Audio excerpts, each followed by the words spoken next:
নমস্কার বন্ধুরা। বাংলায় যে এশায়ার হচ্ছে, এশায়ার কোনো ভোটের তালিকা সংশোধন না, এটা হচ্ছে এক তান্ত্রিক বাবার ভাগ্য বদল খেলা। হ্যাঁ, আপনারা ঠিকই শুনছেন যে এশায়ার কোনো ভোটের তালিকা সংশোধন না, এটি হচ্ছে এক তান্ত্রিক বাবার ভাগ্য বদল খেলা।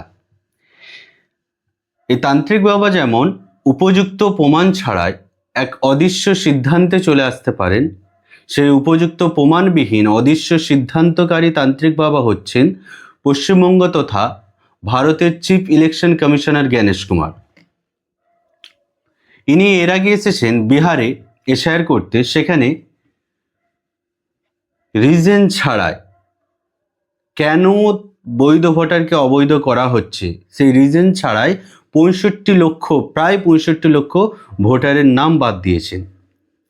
আমি এনাকে নিয়ে যাই আদার স্টেটগুলোতে, আপনারা দেখবেন সাল 2024, নোট করুন, সাল 2024 অন্ধ্রপ্রদেশের বিধানসভা নির্বাচন। সে বিধানসভা নির্বাচনে মধ্যরাত্রে 17 লক্ষেরও বেশি অবৈধ ভোটারকে ভোট দিয়ে বিজেপিকে জয়লাভ করেছেন এই জ্ঞানেশ কুমার। এই অ্যালিগেশন, এই অভিযোগ এনেছেন স্বয়ং বর্তমান ভারতের অর্থমন্ত্রী নির্মলা সীতারামের স্বামী পরকাল প্রভাকর। এই ভোট চুরির অভিযোগ এনেছেন কংগ্রেস প্রধান রাহুল গান্ধী, আপ প্রধান অরবিন্দ কেজরিওয়াল এবং সমাজবাদী পার্টি প্রধান হচ্ছে অখিলেশ যাদব। কোথায় কোথায় করেছে? কর্ণাটক, মহারাষ্ট্র, হরিয়ানা, বিহার, পাঞ্জাব, গোয়া, দিল্লি 2024-25। এই ভোট চুরির অভিযোগকে ভিত্তি করে সাংবিধানিক 61 নম্বর ধারাকে নিয়ে এই জ্ঞানেশ কুমারের বিরুদ্ধে 193 জন সাংসদ নিয়ে একটি ইমপিচমেন্ট করার প্রস্তাব দিয়েছিল। সেই ইমপিচমেন্ট প্রস্তাব খারিজ কে করেছেন জানেন? বর্তমান ভারতের উপরাষ্ট্রপতি তথা রাজ্যসভার চেয়ারম্যান সিপি রাধাকৃষ্ণন এবং লোকসভার স্পিকার হচ্ছে ওম বিড়লা, যার ওপর 2026-এ অনাস্থা প্রস্তাব আনা হয়েছিল।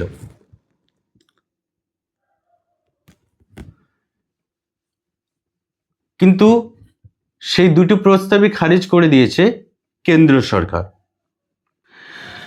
বাংলায় যখন এশায়ার করা হয়, এই জ্ঞানেশ কুমারের প্রথম স্টেটমেন্ট ছিল যে 2002-এর লিস্টে যাদের নাম আছে তাদের কোনো ডকুমেন্টস লাগবে না, এবং যাদের নাম নাই তাদের সঙ্গে তাদের ডকুমেন্টস ভেরিফাইড করা হবে, এবং যারা বহিরাগত, যারা অন্য রাজ্যে স্থায়ী আছে, বাংলাদেশি, রোহিঙ্গা এবং যারা মৃত ভোটার তাদেরকে চিহ্নিত করে বাদ দেওয়া হবে এবং নতুন ভোটার ইনক্লুড করা হবে। এই ছিল মূল লক্ষ্য। কিন্তু আমরা দেখেছি এই লক্ষ্য বারবার প্রতি স্টেপে চেঞ্জ হতে থাকে। প্রথমে খসড়া তালিকা প্রকাশ, তারপর বিএলও দ্বারা ফিল্ড ভেরিফিকেশন এবং শেষে হিয়ারিং প্রসেস, তারপর অ্যাডজুডিকেশন, লিস্ট প্রস্তাব প্রকাশ এবং সর্বোপরি প্রায় বেশিরভাগকে ডিলেট লিস্টে ফেলে দেওয়া এবং ডিলেট লিস্ট থেকে বাঁচার জন্য ট্রাইব্যুনাল চালু করা। এটা কোন ধরনের গণতন্ত্র? আমার নাম কাটা হচ্ছে, কেন কাটা হচ্ছে আমি কোনো রিজন জানতে পারছি না। আচ্ছা, আমি একটা জিনিস আপনাদের বলি। আসামে বিধানসভা নির্বাচনের আগে সাল 2019 আগস্ট মাসে এনআরসি লাগু করা হলো। এনআরসি লাগু করে কি করা হলো? 19 লক্ষ মানুষকে ডিটেকশন ক্যাম্পে ফেলা হলো। তার মধ্যে 12 লক্ষেরও অধিক হচ্ছে হিন্দু এবং 6 লক্ষ থেকে 7 লক্ষ হচ্ছে আপনার মুসলিম এবং অন্যান্য সম্প্রদায়। আসামে যদি 2019-এ এনআরসি হয়, তাহলে আসামে কেন বিধানসভা ভোটের আগে 2026-এ আবার এশায়ার প্রক্রিয়া হলো? আপনি কি তখন কাদেরকে বাদ দিয়েছিলেন? আপনি তখন এনআরসি করে কাদেরকে বাদ দিয়েছিলেন? আর এনআরসি করে যদি বাদই দিয়েছিলেন, আপনার 2019 থেকে বাকি এখন পর্যন্ত আপনারই সরকার চলছে। আমি একটা কথা বুঝতে পারছি না যে বিধানসভা আসলে আপনাদের বাংলাদেশি, রোহিঙ্গা, হিন্দু মুসলিম, ধার্মিক উস্কানি আপনাদের সব মনে চলে আসে, কেন লোকসভায় করেননি কেন? চ্যাংড়ামো চলছে। আপনি নামুন না, ফিল্ডে নামুন না, রাজনীতি করুন। আপনি তৃণমূল হোক, আপনি বিজেপি হোক, আপনি সিপিএম হোক, আপনি যে কোনো পার্টি হন, রাজনীতিক ময়দানে এসে রাজনীতি করুন। সংবিধান, গণতন্ত্র নিয়ে আপনাকে খেলার অধিকার কে দিয়েছে? আপনি ভুলে গেছেন যে গণতন্ত্র যেদিন দাঁড়াবে না রুখে, পালানোর পথ পাবেন না। আপনি সামরিক অসামরিক শক্তি দিয়ে, বন্দুক দেখিয়ে আজকে ভোটার করে নিচ্ছেন। যেদিন বৈধ ভোটার অবৈধ বলে ঘোষণা করে দিচ্ছেন, যেদিন গণতন্ত্র জাগবে সেদিন কিন্তু আপনারা পালানোর পথ পাবে না। আপনি আমাদেরকে কি দিয়েছেন? আমাদের ব্যক্তি স্বাধীনতাকে হরণ করেছেন, গণতন্ত্রকে হরণ করেছেন। আর্টিকেল 324, আর্টিকেল 19, আর্টিকেল 14 আপনি লঙ্ঘন করেছেন। কার বেশে? আর্টিকেল 324 ইলেকশন কমিশনের অধিকারের বেশে। চ্যাংড়ামো চলছে। দেশটাকে তো উচ্ছন্ন পাঠিয়ে দিয়েছেন। করুন না, আপনি নামুন না। আমি বারবার বলছি, আপনি গ্রাউন্ডে নামুন না, রাজনীতি করুন। গণতন্ত্রকে নষ্ট করার অধিকার আপনাকে কে দিয়েছে? আমি আপনাদেরকে বলতে চাই, আপনারা বাংলাকে অশান্ত করতে আসছেন, এসে উস্কানিমূলক মন্তব্য, বড় বড় বাতেলা চালাচ্ছেন। এত চাকরি, এত কোথায় কি দিয়েছেন? দেশটাকে কোথায় নিয়ে গেছেন?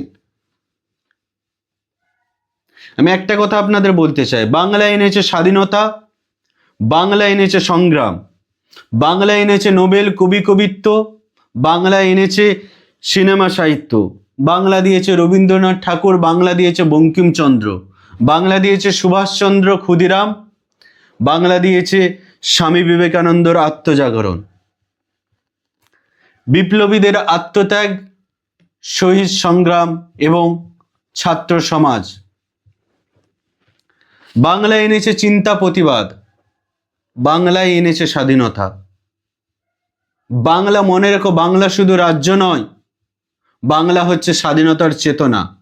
সেই চেতনাকে যদি আপনি হাত দেন, সেই চেতনাকে যদি খর্ব করার জন্য আপনি সরকারি প্রধান কর্মচারীদের নিয়ে গণতন্ত্রকে ধর্ষণ করতে আসেন, মনে রাখবেন 47-এ স্বাধীনতা হয়েছিল ভারত, আমরা আবার স্বাধীনতাতে ফিরে আসব, আবার ঝড় উঠবে 47-এর স্বাধীনতায়।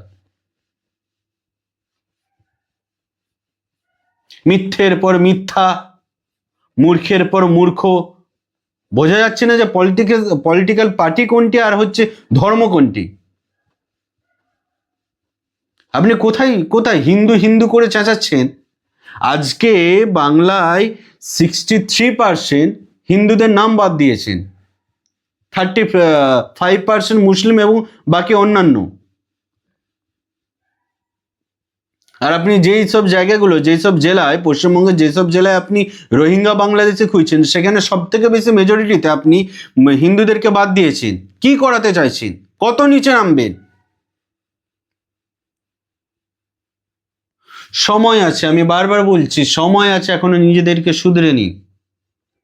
না হলে আমাদেরকে যে পথ চলা দেখিয়েছে ক্ষুদিরাম, সুভাষচন্দ্র বোস, আমরা আবার সেই রাস্তায় ফিরে যাব। পরিবর্তন আনুন, নিজেদের পরিবর্তন আনুন। নমস্কার, জয় হিন্দ, বন্দে মাতরম।